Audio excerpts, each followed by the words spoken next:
사랑합니다 내 아버지.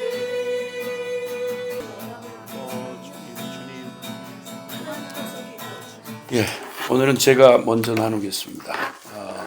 욥기서 36장 그 15절, 16절 말씀을 주목했는데요.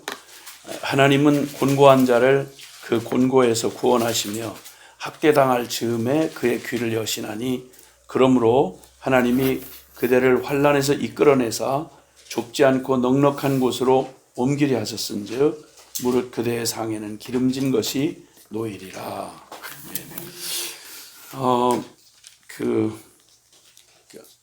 묵상을 하면서 그 알려진 그 어떤 가사에 사랑 그 좁은 길 누가 그 길을 가려나 그 가사가 생각이 나면서 고난 그 겁나는 길 누가 그 길을 가려나 그런 생각도 이어서 났습니다.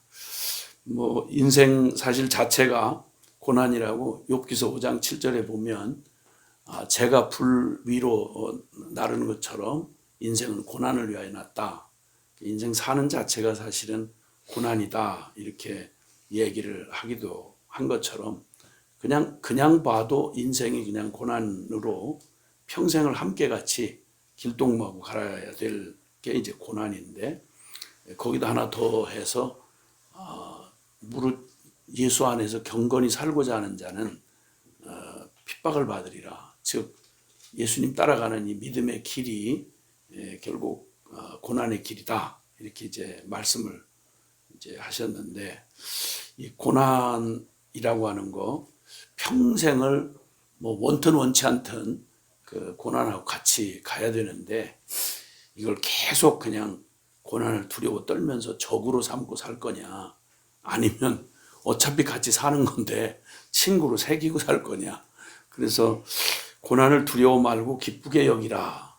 이런 생각이 났습니다. 그런 말씀으로 감동을 주셨는데 사실 이 욥기서가 정말 이해할 수 없는 의인의 고난을 그 가운데 두고서 격렬한 지상 최고의 논쟁이라고 해도 모자랄 것이 없는 당대 최고의 지혜자들과 그 의인 욥과의 그런 왜 의인이 고난을 당하는가라고 하는 그런 지상 최고의 논쟁을 하고 있는 걸지 보게 되는데 어쨌든 여기 그 논쟁을 하는 중에 특히 엘리후라고 하는 사람이 그 세 친구보다는 가장 나이 어린 사람이 듣다가 양편 모두의 욥과 그 세 친구의 그 논쟁을 지켜보다가 속이 터져가지고 나이 먹으면 백발이 뭐 지혜라고 그러더니 뭐 나이 숫자밖에 안 되네. 그러고는 답답해서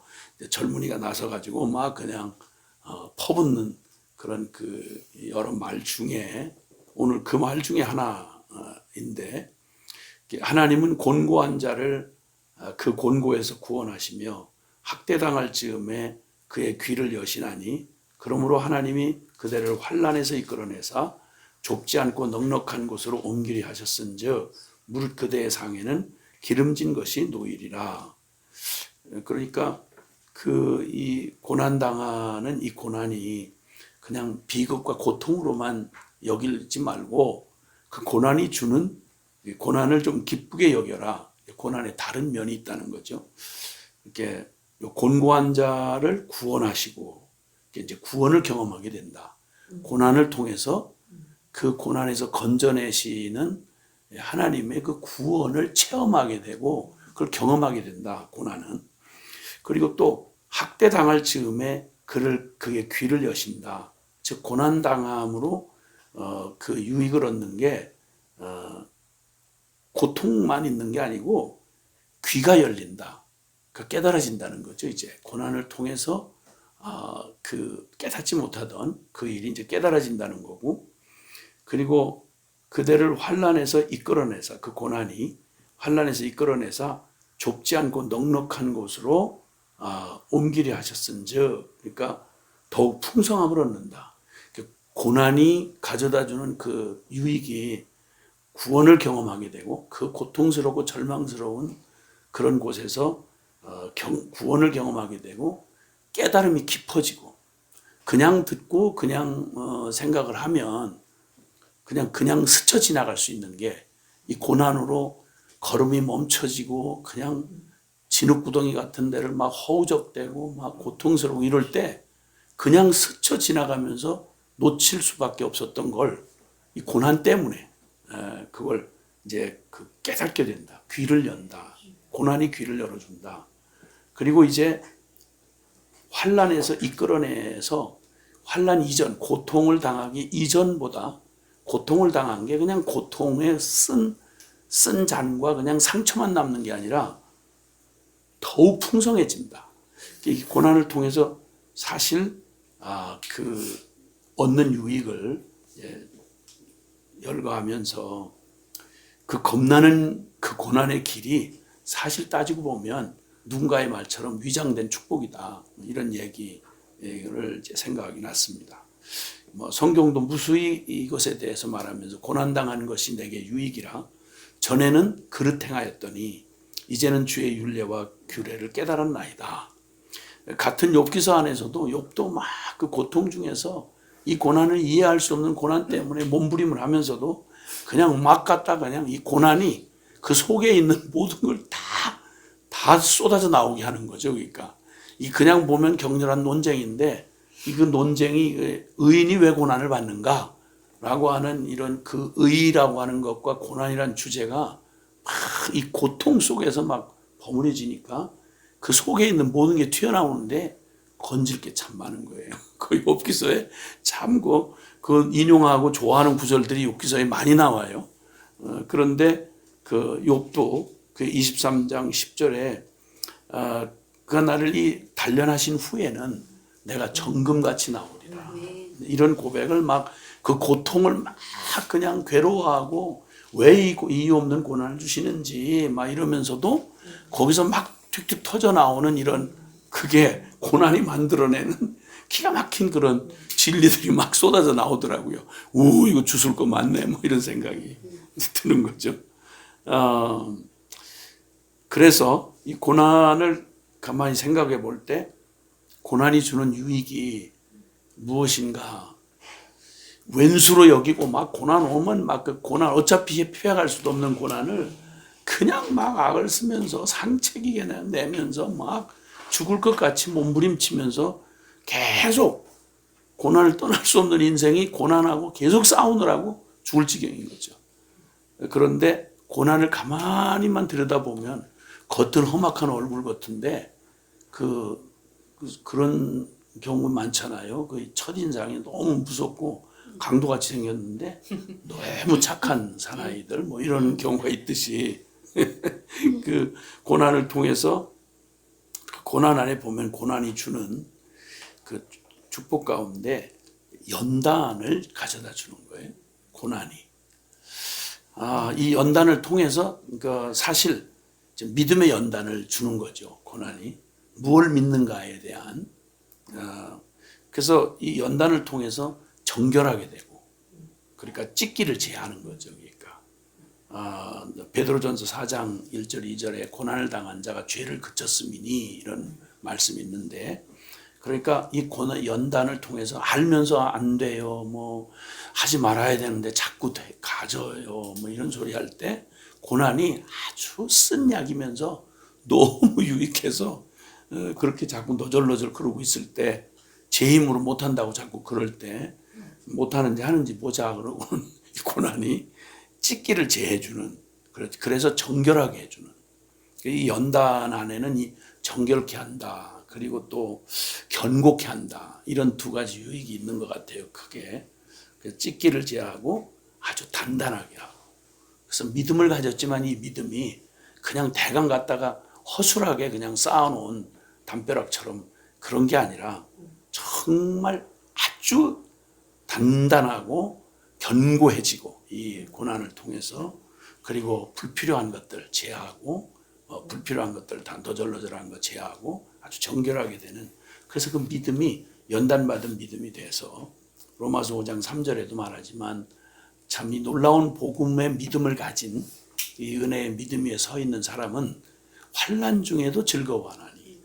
고난이 그렇게 끔찍하고 두려운 게 아니고 환난 중에도 즐거워하나니 환난은 인내를, 인내는 연단을, 연단은 소망을 이루는 줄 알미라. 이런 말씀.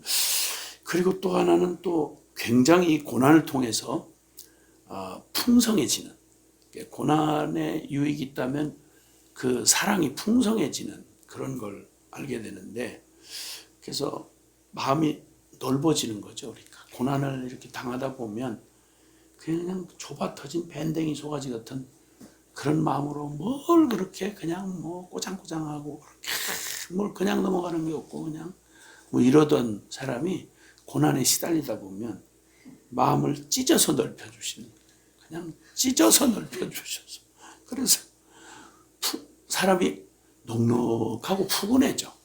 고난을 이렇게 겪고 잘 저거한 사람은. 그리고 또 깊어지는 그런 은혜가 있는 거죠. 그 사랑이 같은 사랑인데, 그 사랑이 참 이렇게 그 사랑이 가지고 있는 그 높이와 넓이와 길이와 깊이가 어마어마하잖아요. 사랑은 무한하거든요.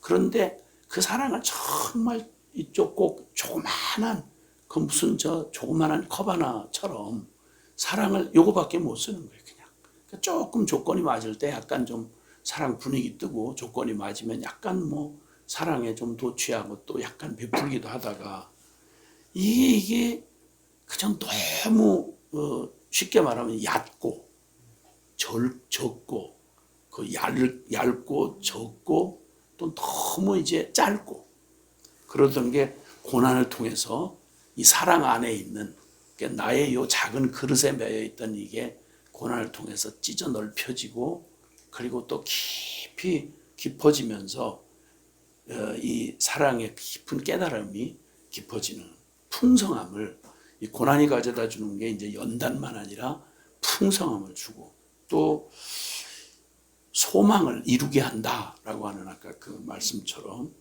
이 소망이 헛된 소망, 이 고난이 참 찢기를 제하는 것처럼 이 소망에도 그 헛되고 허망한 것을 기대하는 것들을 고난에 막 시달리고 막 이 과정을 통과하고 나면, 그러면 이제 그냥 초월한 도사처럼 그냥 아이고 무슨 짓 했나, 뭘 바라고 이렇게 일희일비하고 했었나, 정말 참 소망이 뭔지 덧없이 스쳐 지나가는 걸 그렇게 울고불고 했던 게 아니구나, 허망한 거구나.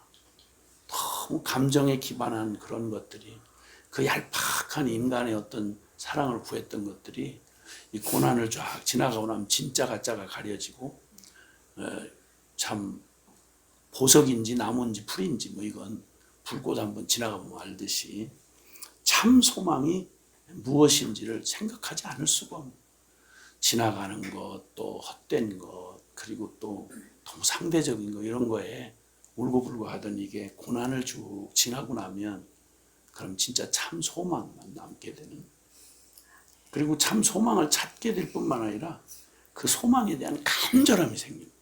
그 간절함이. 그러니까 딴 걸로는 줄 수 없는 그걸 주는 게 이 믿음, 소망, 사랑을, 이 고난을 통해서 믿음을 더욱 연단해 주시고, 사랑을 더욱 풍성하게 하고, 소망이 더욱 참되고 간절해지는, 이게 고난이 주는 유익이구나 라고 하는 걸 생각해 보면서 아주 즐거울 하고, 고난 그 겁나는 길을 누가 갈까? 그래서 너무 은혜를 받을까 봐, 은혜를 받으면 반드시 순교하게 될 거야.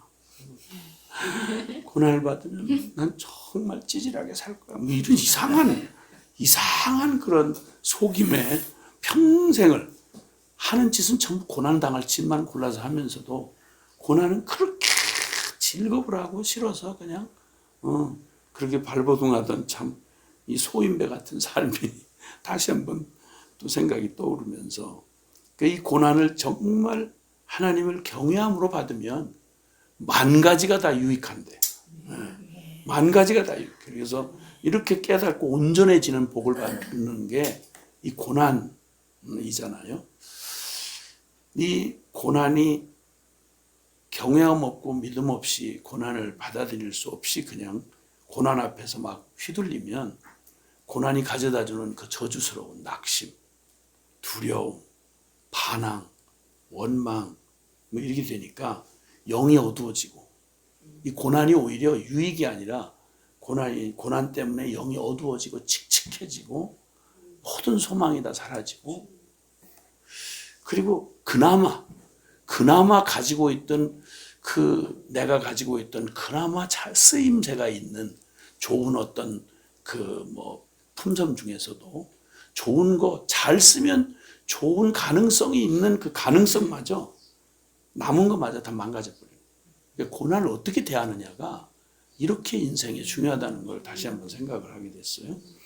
내게 인생에 주어져 있는 남의 것 말고 내게 이미 주어져 있는 것조차 그 기회가 소멸된다라고 하는 걸 보면서 이 고난을 정말 이 고난이라고 하는 이 주제를 가지고 욥기서가 정서적으로 가까이 다가서기 어려운 얘기가 이렇게 긴장으로 42장으로 그리고 또 앞도 뒤도 없이 연대 순으로도 끼워 넣을 수 없는 이건 연대 왜 그랬을까? 다른 건 대부분 그 연대를 이렇게 측정하고 그 사건이 전후가 이렇게 엮여지는 역사 속에서 등장하는데 욥기서는 불쑥 어디 연대에다 끼워 넣어도 다 필요한 얘기인 거예요. 그런 생각도 드네요. 이렇게 나누다 보니까 묵상할 때는 생각을 못한 거예요. 나누다 갑자기 이렇게 생각이 나는데 그렇구나. 이게 연대기에 어디다가 집어넣기가 참 어렵다는 욥기서의 애매한 이 포지션이 이런 의미도 있었겠구나. 그럼 모든 시대에 이 논쟁, 고난에 대한 이 논쟁은 반드시 이 진리는 어느 때나 가장 가깝게 그런 주제이기 때문에 아마도 이렇게 어디다 놔도 신약에다 끼워 넣어도 별 무리가 없을 그러한 내용이었구나. 그래서 결국 욥의 고난을 이제 하나님 고난을 통해서 욥의 고난은 어떤 걸 갑자기 주신 게 아니라 하나님이 욥에게 주신 게 얼마나 어마어마한데 그냥 우리가 보기에 친구들이 또 보고 욥도 자신의 약간의 차이는 좀 있을지라도 다 이생 차원 그러니까 이생에서 복을 너무 받아가지고 경건한 사람이 또 이 좀 의인이 받는 복을 그만큼 이상 받은 사람이 없다고 하는 얘기가 표면상으로 보면 그냥 이생의 복. 그리고 욥이 아무리 뛰어나도 사람 차원, 하나님을 사람이 이해하는 신학 수준, 사람이 이해하는 경험 수준, 이걸 못 넘는 거예요. 근데 결국 하나님이 주신 건 욥이 깨닫고 받아들인 만큼만 주신 게 아니라 사실 완전한 걸 주셨는데 이걸 그 이상으로 어떻게 갈 수가 없는 거예요. 이 껍질이 깨져야 그 씨앗 안에 있는 그 엄청난 생명의 DNA 안에 있는 그게 생명이 꽃 피워낼 수 있는 것처럼 고난이 그 껍질을 깨지 않으면 결코 싹이 튀어날 수 없는 것처럼 욥에게 주신 게 욥이 당대 인간 차원에서 최고 수준의 그러한 그 수준의 그런 의의를 가지고 경험하고 하나님 축복을 경험했다고 하지만 이건 하나님이 원래 욥에게 주신 거에 비하면 이건 잽도 안 되는 거예요. 그러니까 욥이 나중에 그냥 털썩 주저앉으면서 하는 말이 죄 가운데 막 회개하고 죄를 무릅쓰고 이건 대역 죄를 지은 자가 하는 그런 막 최고의 회개를 하는데 난 정말 하나님 앞에서 내가 귀로 듣고 그러니까 소리로 들은 거하고 본 거하고 차이가 있는 것처럼 전에는 귀로 듣고 하나님을 그냥 거칠애로 조금 안 수준이었다면 이제는 비로소 하나님을 하나님으로 보고 내가 너무너무 저를 하나여 회개하고 죄 가운데 회개합니다 라고 하는 걸 보면서 이 고난이야말로 욥의 한계를 깨트려서 하나님 수준의 그러한 하나님이 주신 것들을 깨닫고 그냥 다 깨달았단 말이 아니라 그냥 진짜 우리가 천국 들어가서 영원히 날마다 새 노래로 감격하며 하나님을 찬양해도 영혼이 모자랄 만큼 그 어마어마한 걸 주셨는데 그 영혼 안으로 들어선 거죠. 아멘. 아, 고난이 우리를 인간 나의 한계를 넘어서서 내게 주신 하나님의 수준으로 들어가게 하시는 음속 돌파라고도 말할 수도 없고, 어쨌든 뭐 이건 진짜 완전히 차원을 깨트리고 육의 차원을 넘어서 영의 차원으로 들어가는, 참 인간 차원을 넘어서 하나님 차원으로 들어가는 그 놀라운 하나님의 선물이 바로 고난이구나. 그러니까 고난, 그 겁나는 길 누가 그 길을 가려나, 그게 아니라 그건 뭐 사도 바울의 고백처럼 난 이 부활의 권능 이 세계에 참여하고 싶어서 그냥 귀로 듣는 걸 만족 못하겠다. 요 정도 깨달은 거 가지고 만족 못하겠다. 난 십자가의 죽음에 참여해서 부활의 권능까지 이루고 싶다. 그러니까 이 고난을 이렇게 고난주의자, 고행주의가 아니라 이 복음을 가진 사람의 이 고난에 대한 태도는 처음부터 전혀 다른 거구나. 하나님 앞에 정말 감사하고 즐거이 그 길 그리스도와 함께 우리에게 먼저 자취를 남기신 주님의 고난의 그 십자가의 그 삶, 혹자는 말하기를 그 십자가 신학이다 이렇게 얘기하는데, 십자가 고난의 신학, 이건 다른 얘기가 아니라 이거야말로 진짜 영혼을 막 흥분시키고 또 담대하게 나아가게 하는 그런 축복이구나 하는 것을 깨닫게 해주셨습니다. 아멘.